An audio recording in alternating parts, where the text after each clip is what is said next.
What is the most expensive Games Workshop item that you can buy on eBay from every year of Games Workshop's history?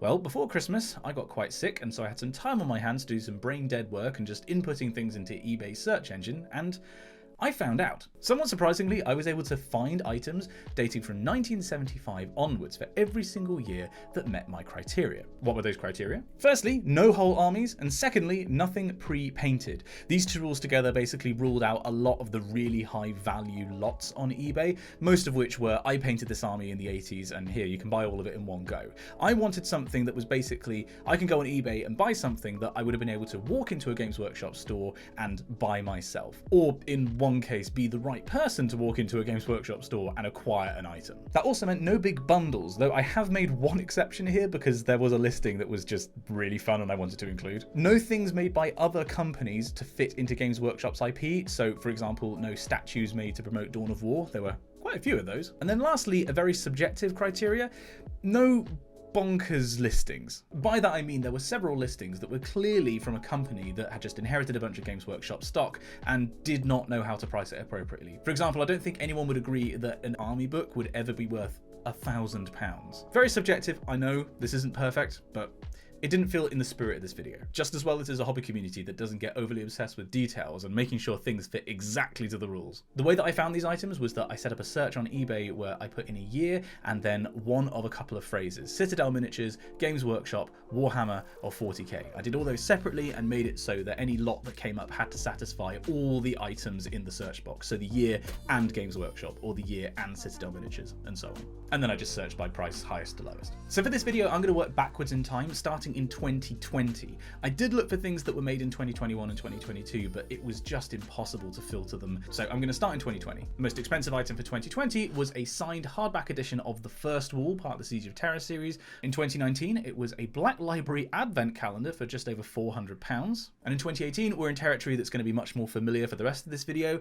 with the Grandmaster edition of the Horus Heresy. Big box for £350. 2017 saw the release of 40k 8th edition, and so perhaps not surprisingly, the most expensive item from this year was the Blight War box set. Generally speaking, in a year when a new edition of one of the big two games came out, the big box is probably going to be the most expensive item. No new editions released in 2016 though, so the most expensive item was the Silver Tower box, and a little bit of a bending of mine rules here, but it's the Silver Tower plus all the expansions. But that felt like the most representative item from all of those most expensive ones for that year. 2015 though saw the release of the first edition of Age of Sigmar. Feels like it's been around for longer than that, but the box set for that, new in box, was the most expensive item from that year. In 2014, the Space Hulk box was the most expensive item, and that's something that you're going to hear for several more years. In 2013, a bit of a weird one, the Relic board game, which was based on the Talisman series that Games Workshop had produced. In 2012, there were loads of very expensive books for some reason, but beating them all out was the box set for 40k 6th edition. That was the Dark Vengeance box. And in 2011, we get something really weird and just completely breaking the trend of all the previous years,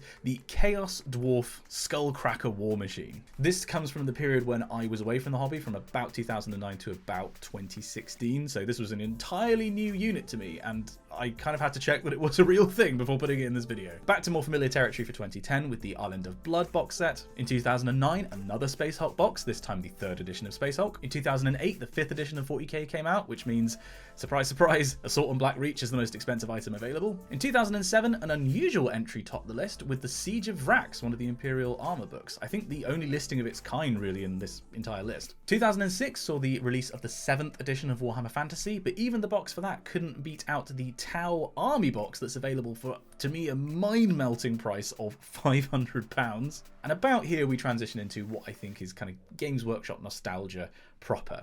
Some great models coming up. In 2005, the most expensive model was a limited edition Wood Elf that I haven't really been able to learn too much about. In 2004, another limited edition model. This is Slave Lord Brow, something that was apparently only available to Games Workshop store managers, so they really didn't make many of these. I'm kind of surprised that the price for this one isn't higher. I'm not saying it's a bargain, but This is Games Workshop we're talking about. There are no bargains. If you're looking for a model from 2003, then if you had £270 to spare, you could get yourself Boris of Kislev on Bear. Or if you'd rather look for something from 2002, you could get yourself the Helm's Deep Fortress, which is the only entry for Lord of the Rings in this entire list. I'm a little bit surprised that they even had one entry, but this was my gateway drug into the hobby, so nice to have a bit of representation here. An Orc and Goblin army box was available from 2001 for £741. By the way, if you think this is the most expensive things are going to get, you are sadly mistaken. For the year 2000, despite that being the year that 6th edition of Warhammer Fantasy came out, the most expensive item was this Dark Eldar army box. 1999 was a weird one.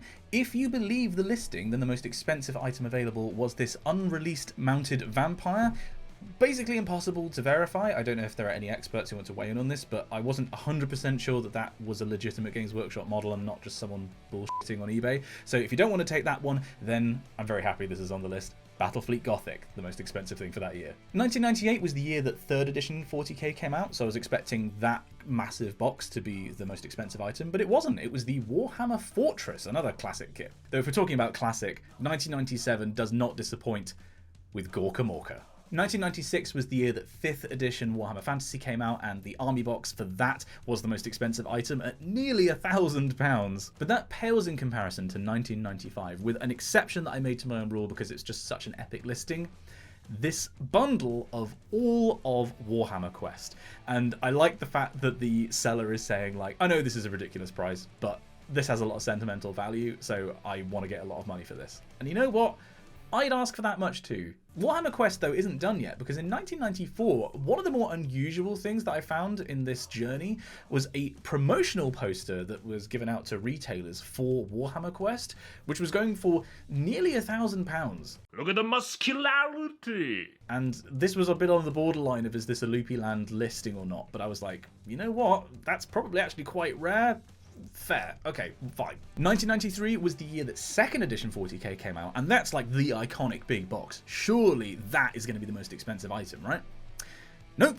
No, it wasn't. It was this Chaos Dwarf Earth Shaker Siege Cannon for £680. You're going to see more prices like that as we go on. For 1992, the most expensive lot was the classic Empire War Wagon, while in 1991, the most expensive item was the Hero Quest expansion for £750. And in 1990, the year I was born, the most expensive item was the Eldar Attack expansion for Space Crusade. So we're now going past the systems that we're very familiar with today, and we're going to go into some of the more esoteric things that Games Workshop made back in its prehistory. The best thing about 1989 was the listing for Advanced Hero Quest, and by best I mean most expensive. It was nearly £800. In 1988, the most expensive listing was the confusing to modern ears Adeptus Titanicus Space Marine box, and in 1987, the year that Rogue Trader came out and 3rd edition Fantasy came out, the most expensive listing was a Chaos Dwarf Juggernaut.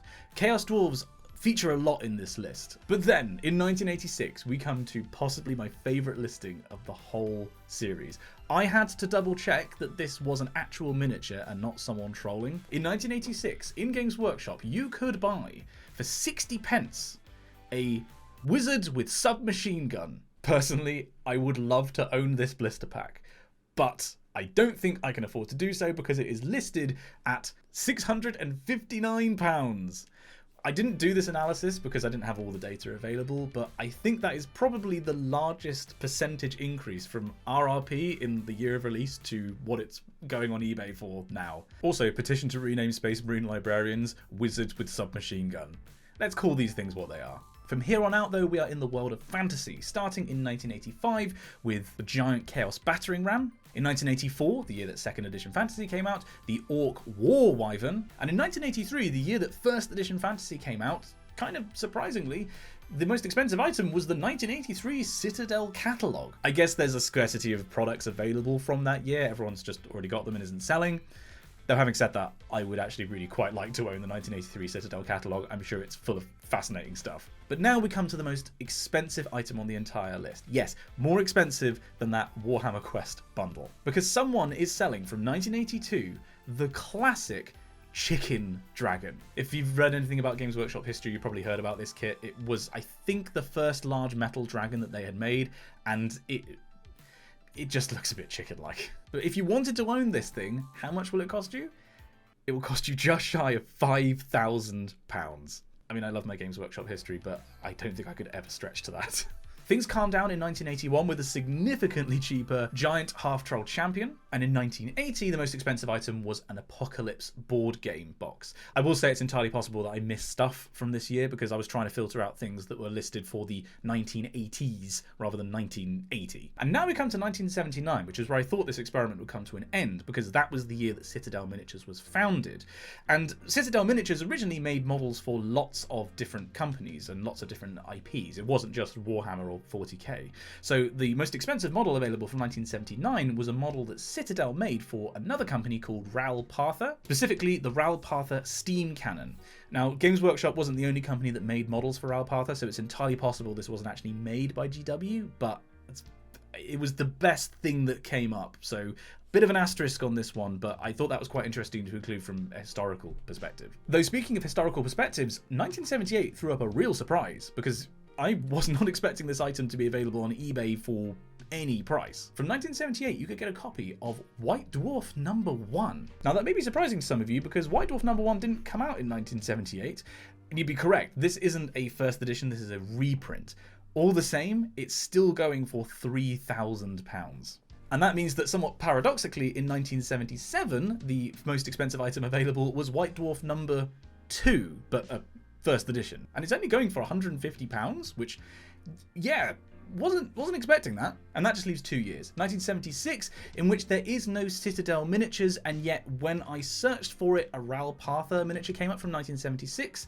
I'm pretty sure it's impossible for this to have been made by Games Workshop, though it's possible they were making models before they actually founded the Citadel Miniatures brand. So this is very much an asterisk, but hey, maybe. And also, this is incredibly cheap, £25. And then lastly, the real surprise for me, something was available from 1975, the year that Games Workshop was founded. And that thing was a board game called Warlords. As I've already mentioned, Games Workshop originally was just a general retailer of stuff. It was making things for other IPs. There are miniatures from Doctor Who and from Star Trek and all that kind of thing. And in 1975, they made a couple of sets of this Warlords game that was basically like chess for the creator. And yeah, amazingly, not all of that expensive, £750. But a piece of Games Workshop history. If somebody wanted to say they own something from the year that Games Workshop was founded, that they made right at the start, then there you go, something is actually available. But there we go, that's the list from 1975 to 2020 of all the things that you can buy from Games Workshop for the most money possible. What did we learn from this? There's definitely a bias towards Warhammer Fantasy, with 40k coming second, and then various other properties before I guess you eventually get to Lord of the Rings. But I suppose the thing that I've taken away from this more than anything else is that there is an amazing amount of stuff on eBay from the depths of Games Workshop's history. I was not expecting to find stuff for half of the years from about 1985 onwards. Also, I've never actually bought anything from Games Workshop on eBay. If you bought something particularly interesting from GW on eBay, then let me know. I'd genuinely be interested to see what finds people have managed to tease out from the mess. Anyway, that's it for this video. I hope that you enjoyed. I'm planning on making a video a month on this channel in 2023. We'll see how long that lasts. So if you'd like to see more Warhammer or painting content, then feel free to click the subscribe button. It's free. And who knows, maybe one day the AdSense from this video will pay for a ridiculously expensive Warhammer item on eBay. Probably not, though. Thanks for watching.